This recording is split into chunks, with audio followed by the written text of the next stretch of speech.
Most health systems take not just months, but years to make procurement decisions and implementation decisions. One of the reasons that we're doing this is because I'm concerned about all the AI slop that's out there. I'm a real person with real things to say, and I hit a really mean 100-yard golf shot. Healthcare tech. Also, as a golfer, I'm just thrilled at what this format opens up. I think we're at like a critical moment, not just in healthcare, not just in business, not just in technology, certainly in society. It feels like the world is going mad. This ball's like epic. It's gonna have a mind of its own, and it's pretty much gonna go wherever it wants. You know, the first thing I look at when I look at the healthcare industry and sort of who it's best set up for and where that, you know, where it's best set up for success. I'm not saying anything crazy to say you always gotta start by following the money. If you look at the industry, I think big insurance companies, big pharmaceutical companies, you can almost think of them like healthcare's banks, right? They're pretty well positioned, but I think when you look at the totem pole of who's set up to have success in the healthcare industry,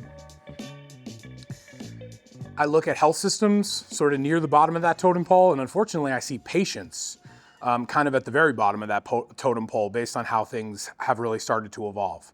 Do you want me to rip a couple drivers? A little drop kicky.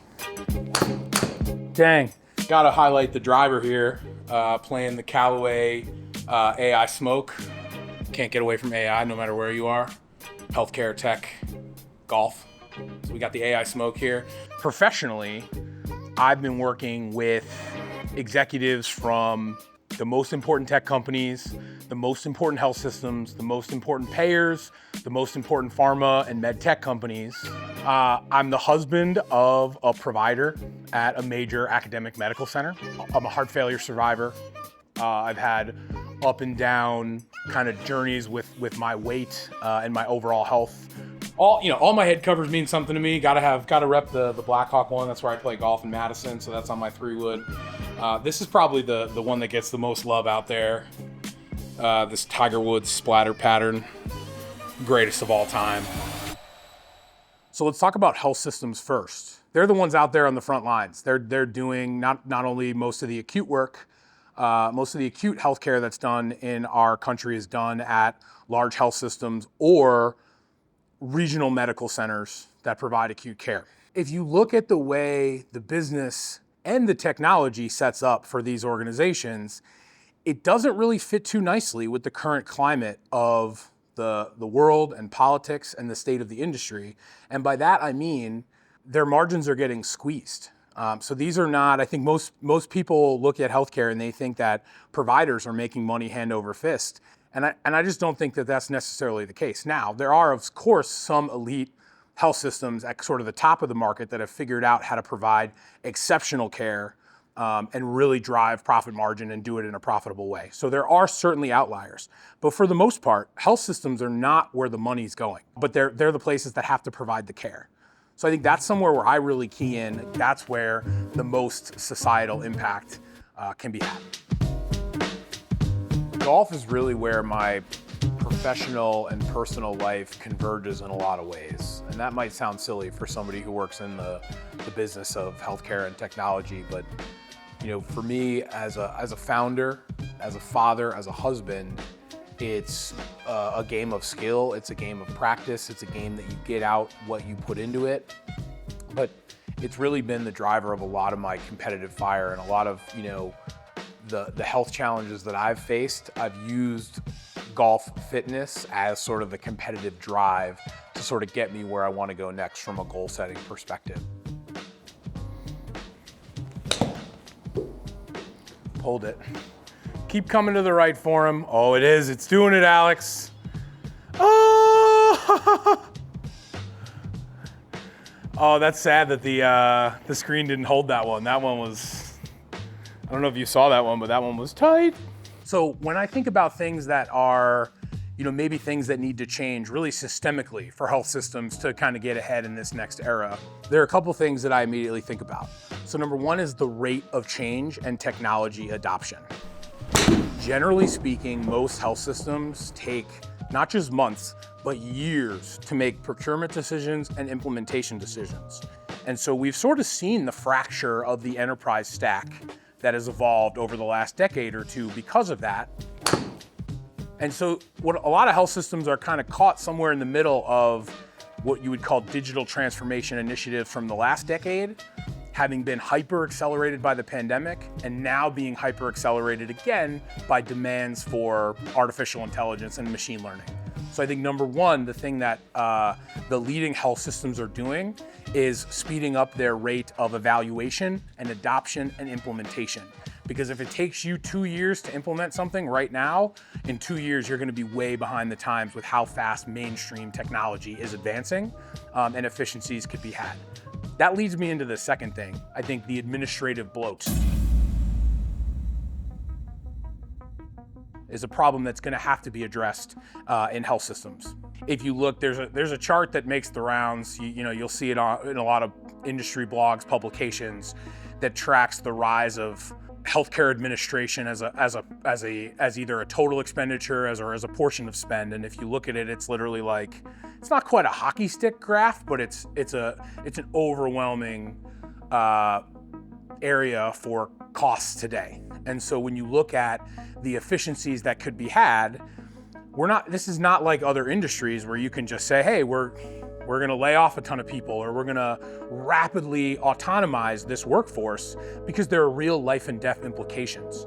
On the employer side of things, you have health systems who are often the largest employers in their region or their area. So they're not looking to drastically downsize their workforce. So that's one thing. But then also, when you talk about implementing these workflow changes and what you might call autonomous operations, the Silicon Valley adage of move fast and break things is something that many health systems are rightfully hesitant to adopt, because moving fast and breaking things isn't just a printer not working, it may have life or death implications. So when I think about the health system landscape today, and when I look at the organizations that I'm really excited to work with and learn from, they're organizations that sort of keep those things in mind, and are really trying to move outside of the status quo, because the status quo for healthcare isn't going to be good enough for the decade that's upon us. When I think about my personal health journey, and again, applying that to what I do professionally, I look at the rise of infrastructure, whether it's software or services, to help the population get more healthy in this regard, because we drastically need it. And there just isn't enough infrastructure out there that's succeeding at improving these problems, and that's something I'm really passionate about. And so for my platform, as somebody who understands how the businesses work, somebody who understands how the technologies work, and understands the services that should be in place but aren't really working as effectively as they need to be, that's a really powerful perspective that I can bring together that can impact business success, but it can also impact like societal good, and making people healthier and getting people healthier and getting people more in control of their health, much the same way that I have over the last couple of years. If you were to ask, like, hey Chris, like, what are the companies and the software organizations that you think mainstream healthcare organizations should be working with? Who are the leaders? Who are the category owners? Let's talk through those a little bit. It starts, fortunately or unfortunately, a lot of times it starts with the electronic health record. So here in Madison, we have the biggest one of them all. We've got Epic right down the road. Others I want to mention are going to be Oracle, which bought Cerner, which is Epic's largest competitor. Then you think, okay, those are health record systems. Those are filing cabinets, essentially, for health records. But let's talk about the big data platforms underneath. So if you're a big health system and you need to implement big data platforms, where are you going for that? Well, I think the obvious answer starts for me with hyperscalers. So when I say hyperscalers, I mean GCP, Google Cloud Platform, Microsoft, Azure, and Amazon Web Services. But there's also a growing class of what I would call data platforms that are really sort of specialty built, again, for this sort of modern transformation that's occurring. And the three that have been the most intriguing to me in recent years in that category are going to be Snowflake, Databricks, and Palantir. Which is interesting because a lot of you probably hear about Palantir in the news as it relates to some of their more like their federal business, not necessarily their healthcare business. But they, I think, are also really quietly making inroads as sort of being elite under the hood as far as what they can do with healthcare data as well. So they're an interesting one I want to put in this category. A little bit heavy, but might be something. A little bit heavy, but might be something. Alex! 2 feet? Not bad. When we talk about those health records, getting your data out of those records isn't as simple as it should be, right? When you look at mainstream consumer industries, you want to move money from your bank to your Venmo. That's super easy. And there really isn't much more protected data than that. That's your banking information. And it's super easy to move money from A to B, move data from A to B, and sort of keep it tracked in a way that everybody can trust. Because of the rise of these healthcare specific data systems, they sort of lock in the data into the filing cabinet. It's hard for the health systems to get the data out the way that they want, the way that they need. So one of the most important categories is these data movers. Couple of companies that I want to call out there, all companies that I've had a chance to either work with or get to know over the years who are doing great work in their own ways. Number one I want to call out is Rhapsody. They have a couple of best-in-class integration engine products. So they're, most health systems are going to have an integration engine like that in place somewhere.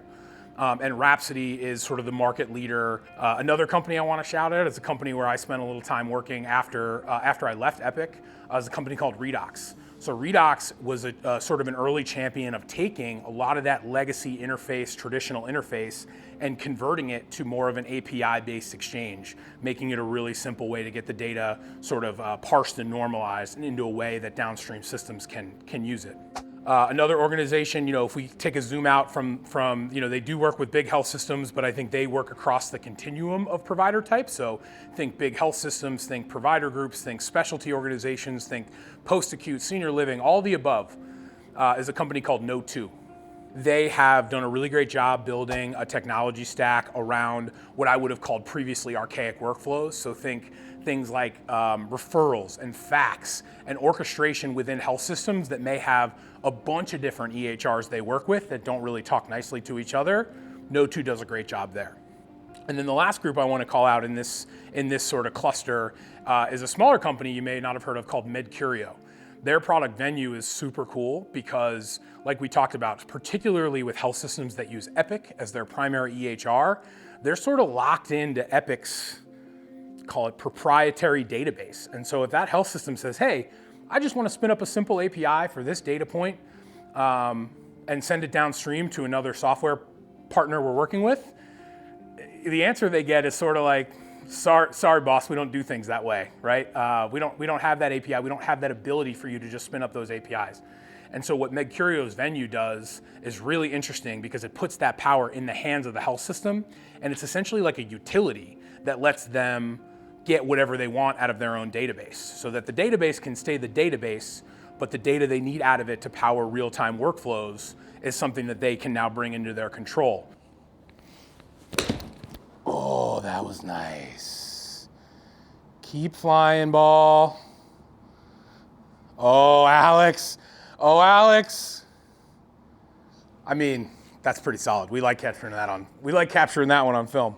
I also want to talk about the cybersecurity space because I think that's often overlooked at this moment in time. So who are the cybersecurity companies that are doing the best work there? Akamai Technologies. If you look at who they're working with, it's like all the biggest banks, all the branches of government, many of the largest health systems, many of the largest payers, many of the largest pharma companies, the Fortune 100 caliber enterprises in healthcare are all working with Akamai for some manner of their protection, whether that's web application firewall type of stuff, whether that's API security type of stuff, microsegmentation, visibility, observability are some of the buzzwords you're going to hear in cybersecurity.